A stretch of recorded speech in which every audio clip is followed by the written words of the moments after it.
plus C. Et C, c'est plus 4. Ensuite, qu'est-ce qu'on a dit? Passons à la suite. Ok, ici nous allons déterminer ici la factorisation de 2x au carré plus 9x plus 4 qui est cette expression-là du second degré. Donc, nous allons passer par la forme canonique.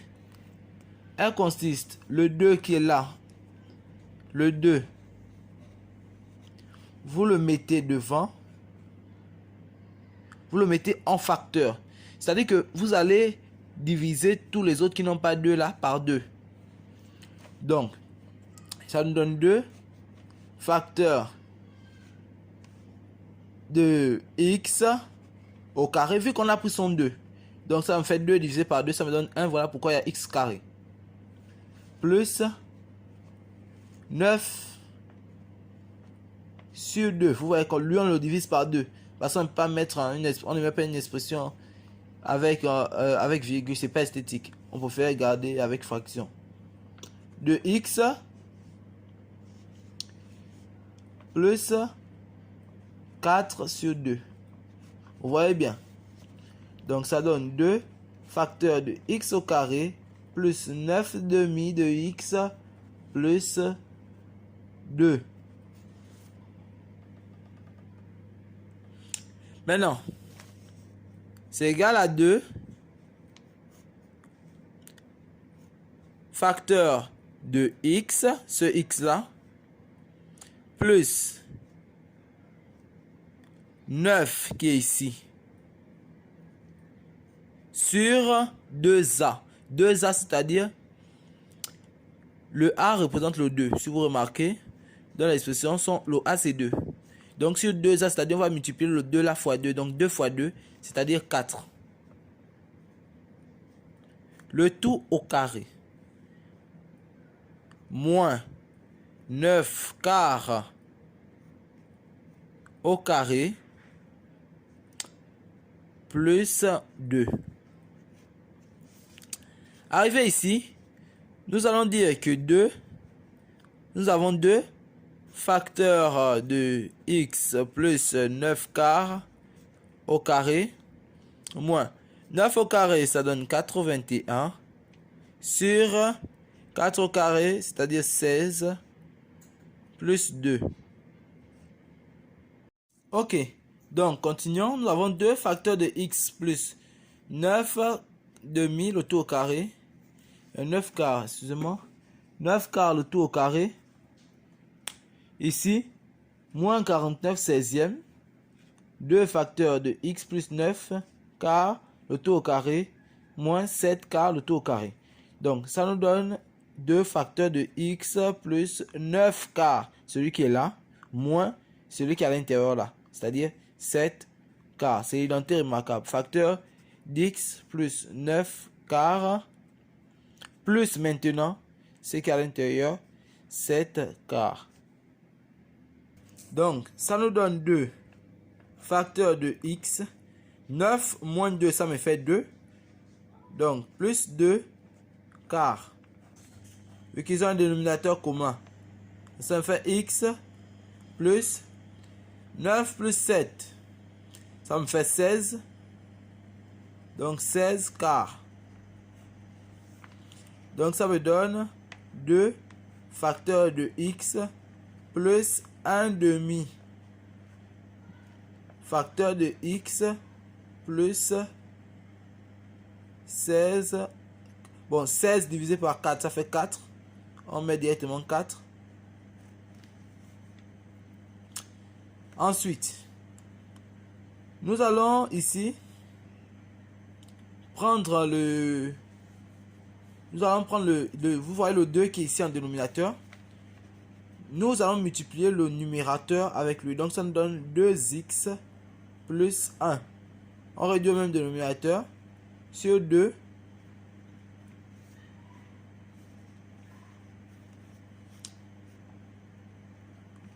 On va fermer les parenthèses.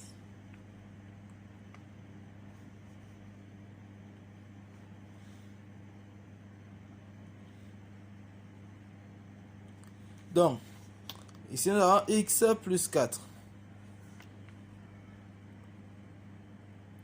Donc, le 2 qui divise ici, il va se simplifier avec celui-là. Donc, ça va nous donner 2x plus 1 facteur de x plus 4. Ok. Et nous savions depuis le départ que p de x était égal à x moins 2 facteur de 2x au carré plus 9x plus 4. Donc, et nous avons calculé 2x au carré plus 9x plus 4. C'est ce qui donne 2x plus 1 facteur de x plus 4. Donc nous allons remplacer juste cette expression-là par celle-là. Donc nous allons dire que p de x est égal à x moins 2 facteur de 2x plus 1 facteur de x plus 4 qui est l'expression cherchée.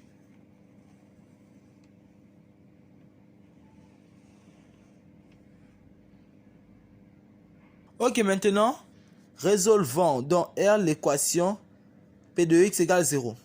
P de x représente x moins 2 facteur de 2x plus 1 facteur de x plus 4.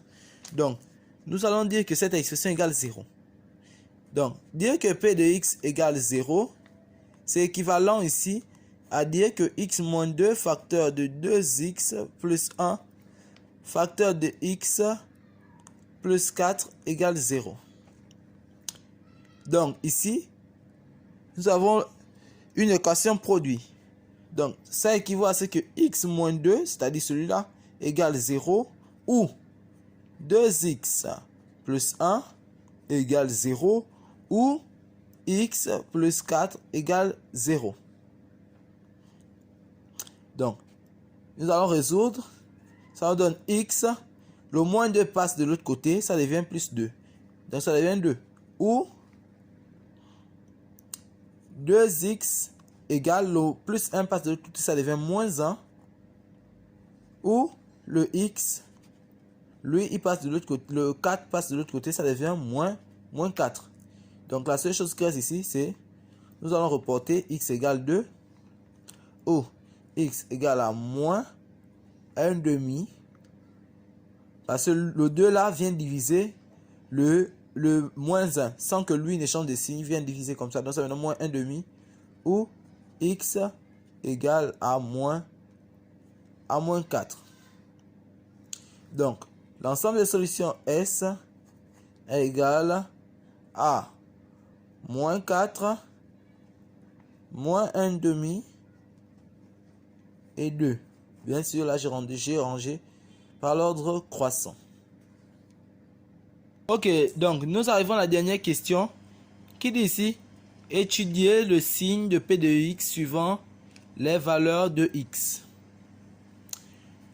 C'est-à-dire, c'est quoi étudier le signe? Ici, étudier le signe ici revient à trouver les valeurs pour lesquelles x est, c'est-à-dire que pour les valeurs pour lesquelles p de x, qui est la fonction, est inférieur à 0, ou est supérieur à 0, ou est égal à 0.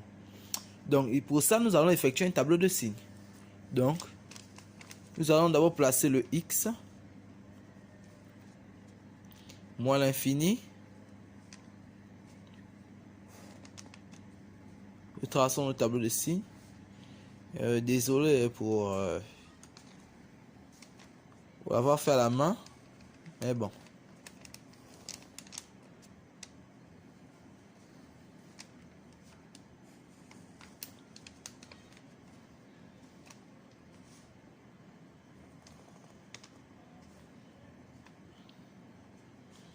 Donc, les racines, on les range par ordre croissant. C'est-à-dire du plus petit au plus grand. Donc là, par exemple, lorsque j'ai donné mon ensemble de solutions, j'ai rangé par ordre croissant. Donc, moins 4. Ensuite, moins 1 demi. Et ensuite, 2. Et plus l'infini. Nous allons placer les valeurs x moins 2, différentes, puisque c'est un produit. Nous avons 2x plus 1. Nous avons x plus 4. Et ici, nous avons P de x. Le P de x là représente tout le produit là. Donc, nous avons x moins 2. Lui, on a dit qu'il s'annulait en 2. Donc, lui s'annule ici. Si le... Et maintenant, 2x plus 1, lui s'annule en moins 1 demi. Le x plus 4, lui s'annule en moins 4.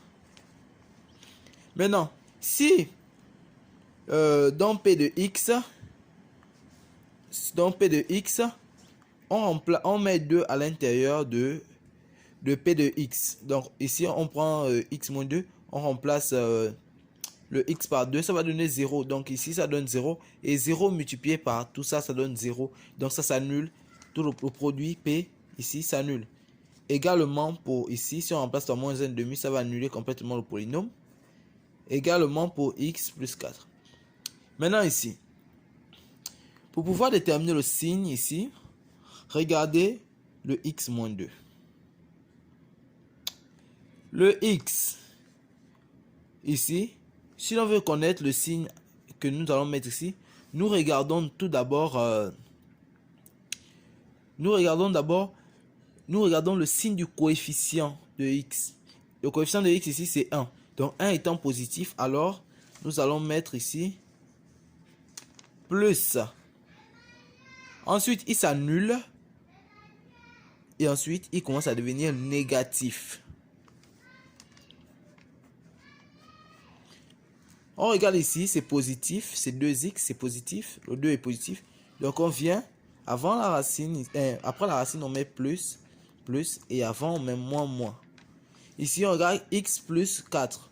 On vient avant, on trouve que c'est c'est 1 qui est devant, donc c'est positif. Donc, ça me donne plus, plus, plus. Il s'annule et il devient négatif.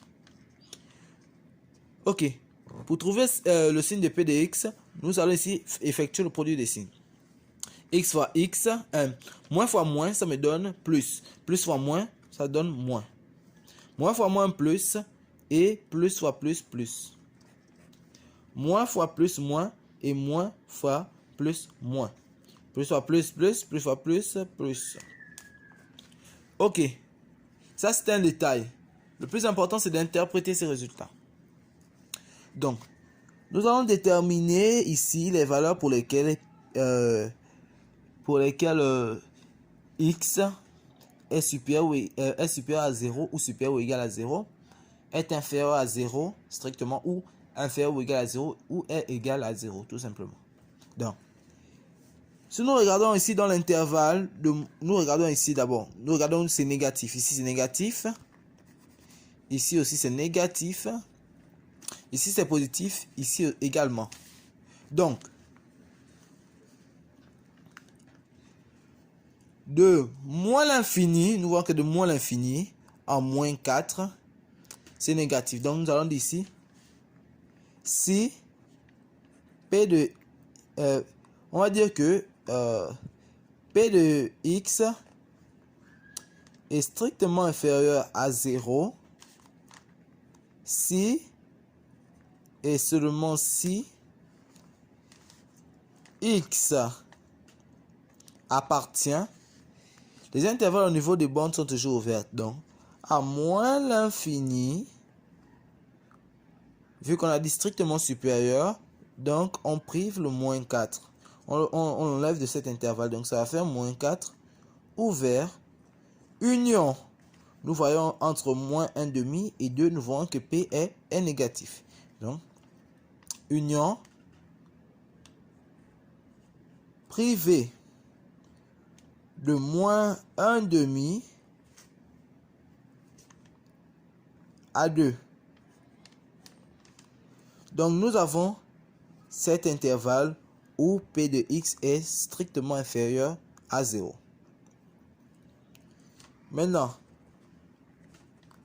pour P de x, est strictement supérieur à 0 si et seulement si x appartient à quel intervalle.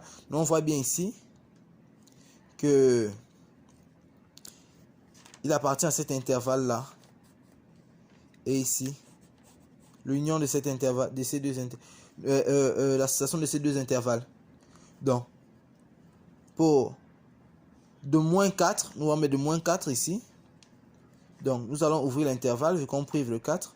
Donc moins 4 privé de moins 1,5 union de 2 privé à plus l'infini. N'oubliez pas que les intervalles aux bornes sont toujours ouvertes. Ok, il manque un point.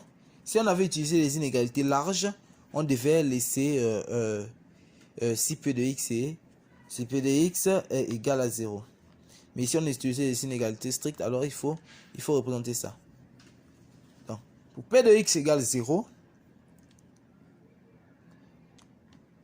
c'est si et seulement si x est égal à quoi? X est égal aux valeurs qui annulent simplement ce polynôme. Donc c'est moins 4, moins 1,5 et enfin 2. Donc j'espère vous avoir satisfait. Et n'oubliez pas de vous abonner et d'activer la cloche de notification afin de recevoir mes nouvelles vidéos. Je vous remercie.